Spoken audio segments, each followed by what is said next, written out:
Hello everyone, আসসালামু আলাইকুম। আন্টির ছাদ বাগানে চলে আসলাম, মানে আমার শাশুড়ি বোনের বাসায়।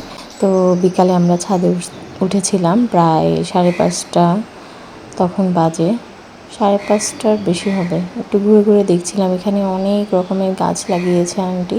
এখানে ডাঁটা শাক ছিল, তারপরে কচু শাক ছিল, পুদিনা পাতা, আরও ফুল গাছ আর বিভিন্ন রকমের গাছ। এখানে আন্টি বললো ডাঁটা শাক নিয়ে যাওয়ার জন্য, তাই আমি কেটে নিচ্ছিলাম। আমার খুবই ভালো লাগছিল শাকগুলো নিতে। তারপরে ওইদিকে আন্টি আবার মানে কচু শাক, পুদিনা পাতা এগুলোও নিয়ে দিচ্ছিল আমাকে। তো আমরা একটু ঘুরে ঘুরে দেখছিলাম, এইদিকে আমি দেখছিলাম আরও শাক আছে কিনা। তো এই তো ডাঁটা শাকগুলো ঝুড়িতে নেওয়ার পর আরও বেশি সুন্দর লাগছে, তাই না? ভিডিওটি ভালো লাগে লাইক কমেন্ট শেয়ার দেবেন। আল্লাহ হাফেজ।